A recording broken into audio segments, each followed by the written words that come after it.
Thanks for watching. Go ahead and click the subscribe button and the bell icon so you get notified of each new video as it comes out.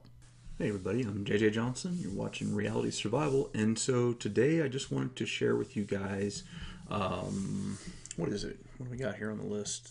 32 items that will store for up to 30 years. So these are foods that you guys could put away that, would be good to add to your long-term food storage preps. I did this. I put together this list for patrons, and it's a pretty cool list. I put a lot of work into it, and it's basically what is it? 100 items or so. I think it's 100. Let me see. Yeah, 100-ish, 99, 98, somewhere in there. Items.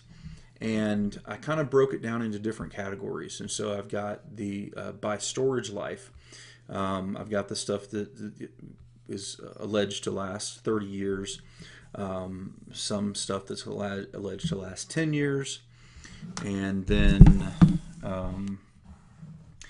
I broke it down into subsections of stuff that is supposed to last 5 years, and then 4 years and under.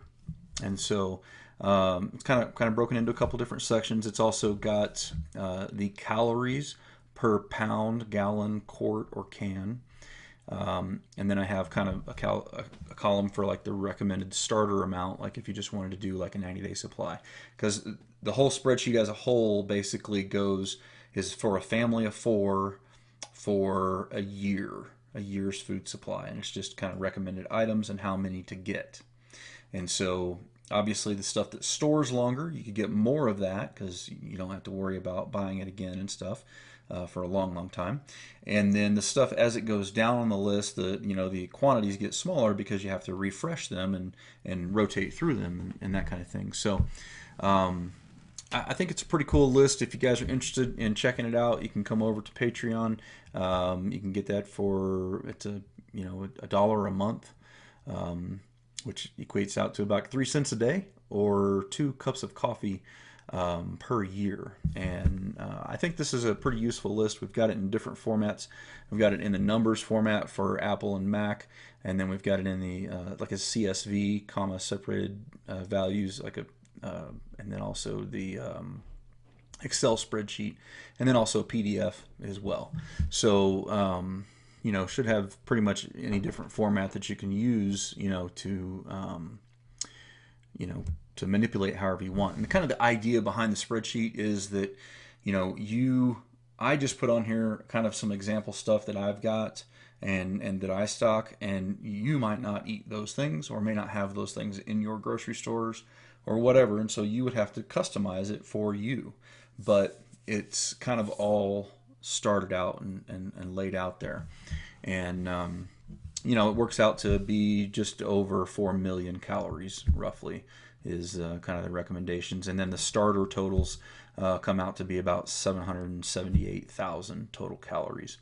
So for this list, just so you know, I use 2 different sources to determine or 2 different primary sources to determine the shelf dates, and that's the eatbydate.com and the stilltasty.com. And there were several foods where I found discrepancies, where like some survival and prepping sites that were taking into consideration that you would be packaging the items in Mylar with oxygen absorbers and stuff like that, were listing one date, which is a longer date. And then these other 2 sites that I just listed were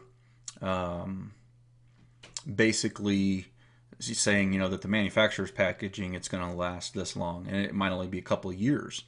And so if there was a discrepancy in the dates during the research that I did, then I noted that in the notes column, so that way, you might not buy as much of that item if you know that there's some contradictory information out there, So anyway, with that, I'll just go ahead and go through the first 30 items. With all the stuff that we've got going on right now in the economy and everything else, might be a good idea to shore up your long-term food storage, to say the least. So with that, dried rice is number 1. 30 years or longer, probably. And the next three are dried kidney beans, dried pinto beans, and dried black beans. Then we've got wheat berries. Now, note if you go with the wheat berry route, you got to have a grinder. So make sure you got a good grinder there. Then salt is the next one. Then we've got raw honey, sugar, white vinegar, 100% raw maple syrup, ghee or clarified butter, also doesn't need to be refrigerated, cornstarch, soy sauce, vanilla extract, that's the real vanilla extract, the pure vanilla extract, not the imitation, apple cider vinegar. Now this one was one that there was some controversy on. Some sites say it's only good 2 years, and other sites say it's good indefinitely. So I thought that was surprising. Baking soda, chicken bouillon cubes. Again, this was one that had some, this one and the next one, which is beef bouillon cubes. Both, some sites said 2 years and other sites said 30 years.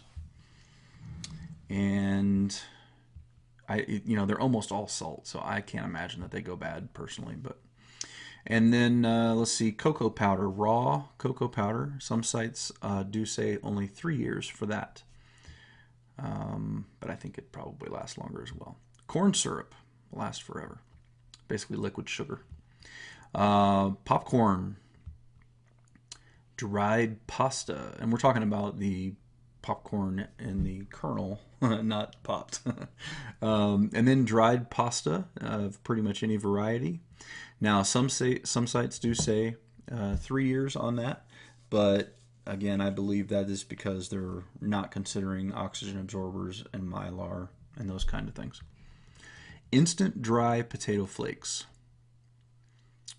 like instant mashed potatoes, and some sites say only 18 months. So I think, but if it, I know I've seen them marketed for up to 30 years in number 10 cans or in mylar bags with oxygen absorbers. Okay, next one is oatmeal, and again that also needs to be stored in a mylar bag with an oxygen absorber. Tea bags is another one. Note some sites will say 2 years, and they say that the taste begins to fall off or lose potency after the 2 years. Dried lentils, some sites say only 3 years with those. Again, I think in an oxygen absorber or mylar bag you could probably get much, much longer. Brown sugar, this might get hard, but you can break it back down into small granules and it doesn't go bad. Next one I thought was pretty interesting. I hadn't heard this before, but it was Jell-O, and there was no controversy on that. Apparently Jell-O never goes bad. And you want the one with the sugar in it, not the sugar-free. And then dry powdered milk, that is 10 years, and you want to make sure you store that with in a mylar bag with oxygen absorber or a sealed number 10 can or something like that to have that longevity. Then dehydrated hash browns, 10 years, again if stored in mylar with oxygen absorbers. And the last one on the list, instant coffee, 10 years also on this one, and it also lasts longer if it's frozen. So anyhow, that's just the first section, and like I said, we've got another 70 or so items on here broken down and categorized and all that kind of stuff. What else have we done? Also just uploaded another Blizzard emergency checklist to Patreon. Those are for the $3 patrons and up. And then we did a lesson on SHTF intelligence and the intelligence cycle and understanding why intelligence is important for preppers and kind of beginning the foundation for how to build an intelligence network. Then we also did a Disaster Preparedness 101. That was a very comprehensive lesson. And we've also done an hour-long radio communications lesson. And again, all these lessons, you get the slides, you get the PDF downloads, you get it in every way that the software that I have will let me export it. I give that to you so that you can keep it and use it on your own. Teach other people if you want, share it with your friends, put it in your emergency binder, whatever you want. And you know, the channel is called American Prepping Academy for a reason. It's because I think that we all, as preppers, need to be teaching other people. Okay, I think we've as a community we've moved past the point of just informal YouTube stuff. We need to start formalizing things and putting it into curriculum, and that's what I'm doing. That's what I'm doing over there. And so you guys can hopefully take that curriculum and go, and if you want to modify it, you know, whatever. If you keep my logo on it, I'd appreciate it if you keep the same. But if you put your logo on it, then you do whatever you want with it. But yeah, it's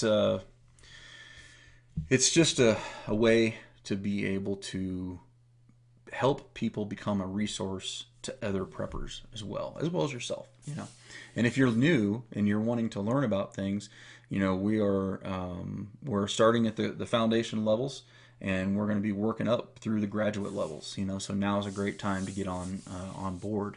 And you know, if you think about it.